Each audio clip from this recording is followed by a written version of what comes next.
맨체스터 시티가 잉글랜드 대표팀 센터백 게이 영입을 목전에 놓고 있습니다.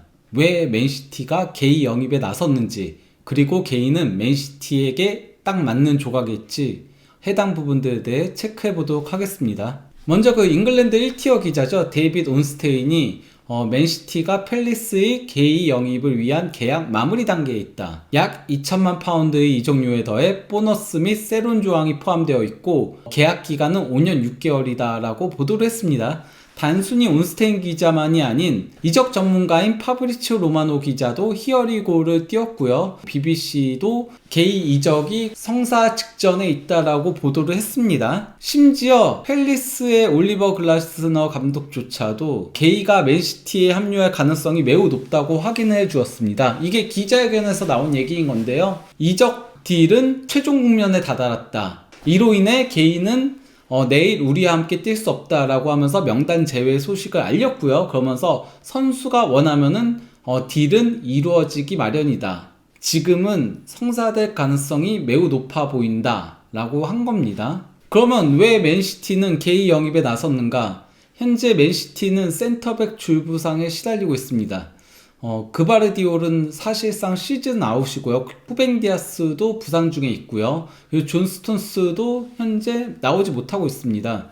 이로 인해 그 맨시티의 센터백 자원은 후사노프와 아케 두 명밖에 남지 않은 상황이었습니다. 그래서 급하게 맨시티는 와포드에서 임대로 뛰고 있었던 유스 출신 센터백 맥스 알레인을 임대 복귀시키기에 이르렀습니다. 그나마 다행히 하면은 알레인이 브라이턴과의 프리미어리그 경기에서 데뷔전을 치르면서 그때도 나쁘지 않은 모습을 보여줬고, 그리고 엑시터와의 FA컵 경기에서 데뷔골을 기록하기도 했습니다.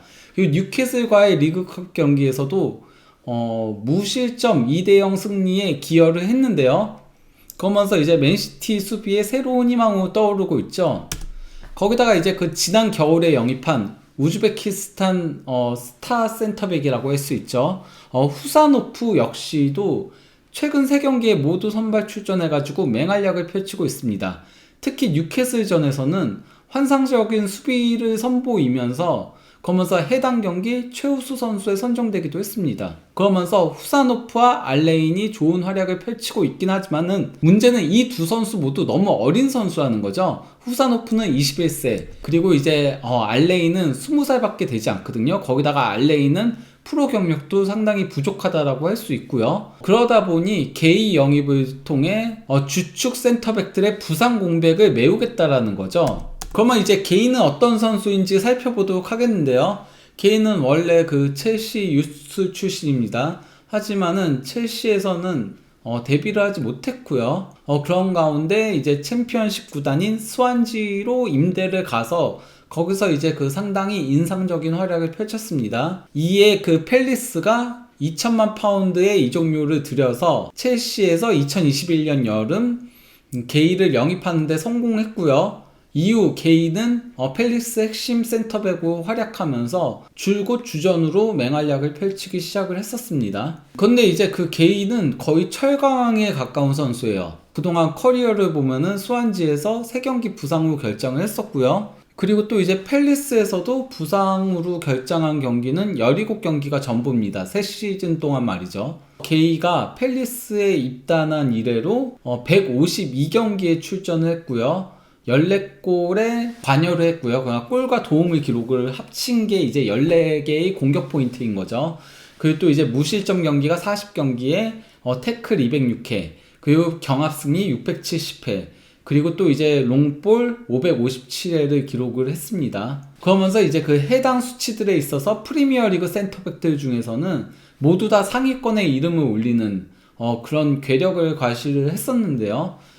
근데 이제 주로 팰리스에서는 왼쪽 센터백으로 뛰면서 그러면서 왼쪽 측면까지 커버하는, 그리고 공격적으로 상당히 많이 올라가는 그런 커버 범위를 히트맵을 통해서 확인할 수 있습니다.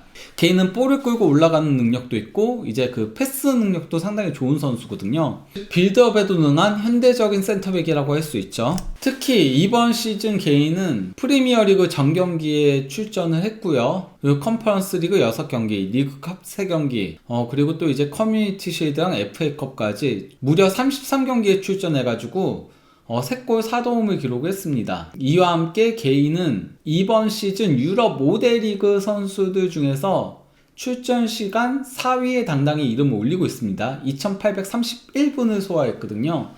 참고로 공동 1위가 펠리스의 팀 동료 센터백인 라크루아와 이제 그 레알 마드리드 골키퍼인 티보 크루투아, 그리고 또 이제 그 3위가 첼시 미드필더인 엔소 페르난데스입니다. 프리미어리그에서만 2골 2도움으로 4개의 공격 포인트를 올리고 있는데요. 현재 그 프리미어리그 센터백들 중에서 게이보다 더 많은 공격 포인트를 기록하고 있는 선수는 가브리엘 마갈량이스 5개밖에 없습니다. 그러면 개인은 어떤 유형의 센터백인지 세부 스탯들을 통해서 확인해 보도록 하겠습니다. 지난 시즌부터 놓고 보면요, 90분당 0.09개의 골을 넣으면서 해당 수치에 있어서 레이팅, 심 레이팅 기준 8.8 상당히 높죠. 슈팅은 많이 가져가지는 않지만, 슈팅은 절반 조금 넘는 수치지만은 득점을 상당히 잘하는 걸 확인할 수 있고요. 도움도 상당히 잘 올립니다. 그러니까 상당히 공격적인 센터백이라는 걸 확인할 수 있고요.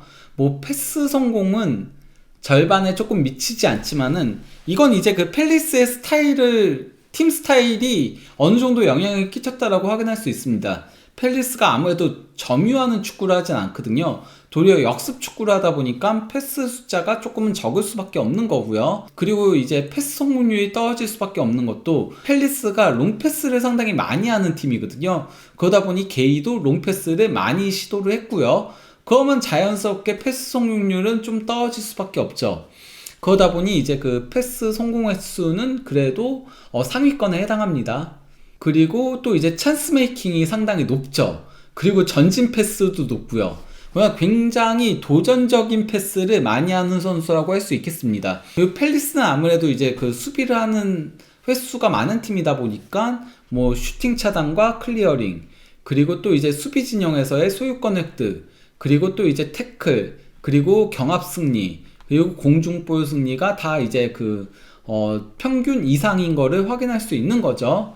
다만 가로채기는 평균 이하입니다. 그래서 이걸 이제 그 그래프로 놓고 보면요, 확실히 전진 패스와 전진 캐리는 이제 그 5m 이상 볼을 끌고 올라가는 걸 얘기하는 거거든요. 이쪽이 강점인 걸 확인할 수 있죠. 그리고 이제 그 득점 위협도 상당히 높고요. 다만 이 선수가 신장이 182cm예요. 센터백 치곤 크지 않거든요. 그럼에도 공중볼 성공이 조금 높은 편이지만은 전체적인 볼륨은 평균에서 조금 위 정도밖에 되지 않는다라고 할 수 있겠습니다. 롱볼 리커버리는 조금 떨어지고 태클 성공률이 상당히 높습니다. 그리고 링크업 플레이는 절반에서 조금 위고요. 이런 점을 고려하면은 빌드업 축구를 상당히 많이 구사하는, 그리고 또 이제 맨시티는 지공 축구를 많이 하거든요. 하지만 이제 그 팰리스가 속공에 롱볼 축구를 많이 구사한다는 점을 고려하면은 이런 부분에 있어서 게이가 조금은 변화를 모색할 필요성은 있다라고 할 수 있겠습니다. 다만 고무적인 부분이 있다면은 맨시티가 이번 시즌 들어서 그 어느 때보다도 속공과 카운터 어택을 많이 한다는 거죠. 역습 축구를.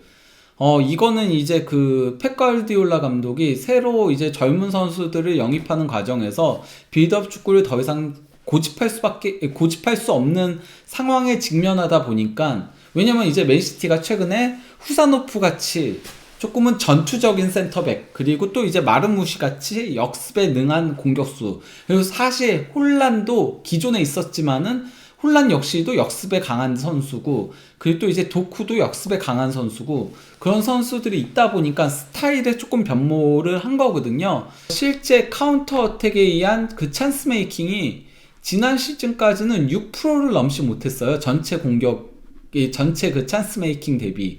하지만은 이번 시즌은 카운터 어택에 의한 찬스 메이킹이 14.7%까지 2배 이상 치솟은 거를 확인할 수 있습니다. 거기다가 속공에 이은 슈팅 횟수도 기존까지는 상당히 적었거든요. 특히 초창기 땐 굉장히 적었죠. 펩 가르디올라 감독 부임하고. 하지만은 점점 더 늘어나다가 지난 시즌에는 0.74회를 속공에 의해 시도를 했었고, 이번 시즌은 1.14회. 변화를 하고 있는 팀에는 조금 어느 정도는 맞는 조각이라고 할 수 있겠습니다. 그러면 앞으로는 게이의 롱패스에 이은, 아니면 게이의 전진에 이은 세메뉴나 도쿠, 그리고 또 이제 홀란으로 이어지는 속공이 더 많이 감행하게 될 걸로 보이는 거죠. 맨시티는 사실 영입을 할 수밖에 없었어요. 원래 그 18라운드까지만 하더라도 2위 아스날과의 승점 차를 2점까지 좁히는데 성공을 했습니다. 하지만은 19라운드 썬더랜드전을 시작으로 20라운드 첼시전, 그리고 21라운드 브라이튼전에 연달아서 3경기 연속 무승부에 그치면서 그 1위 아스널과의 승점 차가 6점까지 벌어졌거든요. 이제 더 이상 벌어지면은 우승은 어려워진다라고 할 수 있습니다. 그렇기 때문에 맨시티가 무리해서 게이를 영입을 했고, 이미 게이 영입 이전에 세메뉴도 영입을 성사를 시킨 거죠. 그리고 세메뉴 영입 효과는 곧바로 발생을 했습니다. 일단 엑시터와의 FA컵 경기에서 세메뉴는 1골 2도움을 기록을 했는데요. 이는 2011년 8월 아게로가 맨시티 데뷔전에서 골과 도움을 동시에 기록한 이래로 맨시티 선수로는 무려 14년 만에 맨시티 데뷔전에서 골과 도움을 동시에 기록한 선수로 등극을 했습니다. 그리고 뉴캐슬과의 리그컵 경기에서도 골을 넣으면서 세메뉴는 데뷔하고 첫 2경기에서 모두 골을 넣는 괴력을 과시했습니다. 심지어 세메뉴가 추가골도 넣을 수 있었어요. 팀의 3번째 골이었는데 이게 뒷발로 상당히 멋지게 넣었었거든요. 하지만은 심판이 VAR 결과 그 혼란이 옵사이드에 위치해 있었다라고 하면서 취소를 했는데, 사실 이 슈팅 방향이 혼란 방향이 아니었고 이쪽이었거든요. 그래서 방해하는 동작은 아니었기 때문에, 그러니까 골과 관여 없는 움직임이었기 때문에 이거는 조금 오심에 가깝지 않았나 싶긴 합니다. 실제 BBC 해설자인 팬 네빈 역시도 이 판정에 대해서 난 심판들이 판정을 빨리 내리는 것보다 정확하게 하는 게 더 낫다고 생각하지만 아직 그들이 제대로 판정을 내리는지 잘 모르겠다라고 했고요. 세메뉴 역시도 내 두 번째 골은 인정됐어야 했다라고 하면서 불만을 토로를 했습니다. 그리고 또 이제 그 맨시티 동료인 미드필더 베르나르도 실바 역시도 세메뉴의 골과 함께 3대0이 되었어야 했지만 우리는 이런 순간을 상당히 자주 겪고 단다 라면서 심판 판정에 불신을 드러내기도 했죠. 어쨌건 맨시티는 세메뉴에 이어서 게이까지 영입하면서 이제는 거의 확실한 더블 스쿼드를 구축하는 데 성공을 했습니다. 디아스랑 스톤스는 큰 부상은 아니거든요. 그바르디올은 사실상 시즌 아웃이니까 여기서 제외를 했고요. 그러면 이제 톱에는 홀란과 마르무시가 있고요. 그리고 또 이제 그 세메뉴랑 도쿠, 그리고 또 이제 보브와 사비뉴, 그리고 쉐르키랑 포든도 측면에서 뛸 수 있죠. 이렇게 측면 자원들을 가지게 됐고, 이제 중앙 공격형 미드필더인 포든, 레인더스, 그리고 이제 베실바, 그리고 쉐르크 등이 뛸 수 있고요. 그리고 또 이제 수비형 미드필더는 로드리와 니코 곤잘레스가 뛰게 될 겁니다. 왼쪽 풀백은 오라일리랑 누리가 있고, 오른쪽 풀백은 마테우스 누네스와, 그리고 또 이제 후사노프가 여기서도 뛸 수 있고, 또 이제 리코 루이스도 있죠. 그리고 이제 센터백은 디아스 스톤스가 오른쪽 센터백, 그리고 후사노프도 여기서 뛸 수 있고, 왼쪽 센터백은 게이와 아케가 뛰게 될 겁니다.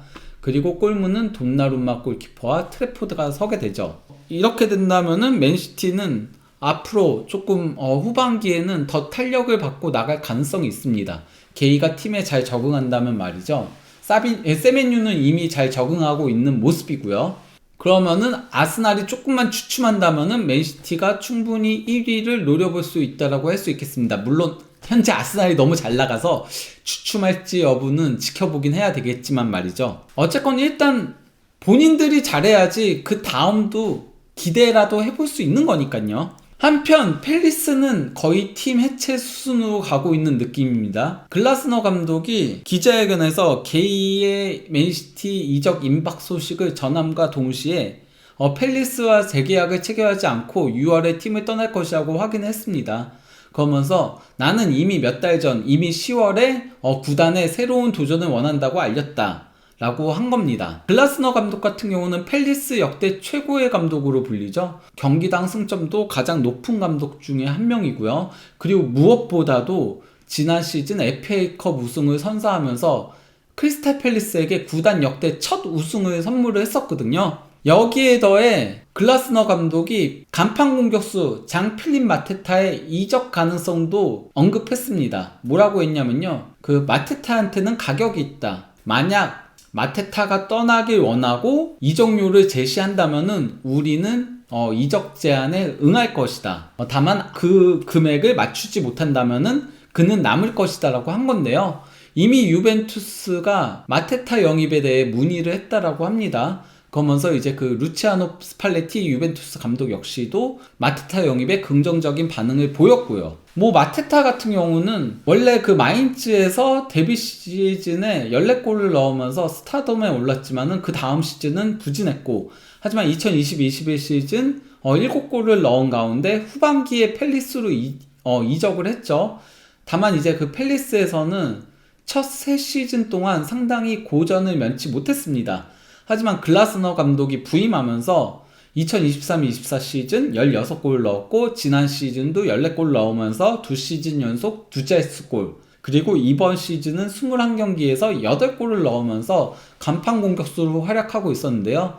만약 게이랑 마테타가 동시에 떠난다면은 창과 방패를 모두 잃게 되는 거죠. 그리고 글라스너 감독은 이번 시즌 끝으로 팀을 떠날 것이고요. 그러면은 팰리스는 상당히 많은 변화가 불가피해 보입니다. 그러면 게이의 맨시티 이적 임박 소식, 그리고 왜 맨시티가 게이 영입에 나섰는지, 그리고 게이가 맨시티에서 어떤 모습을 보여줄지 살펴봤습니다. 그럼 이쯤에서 이번 방송을 마무리하도록 하겠습니다.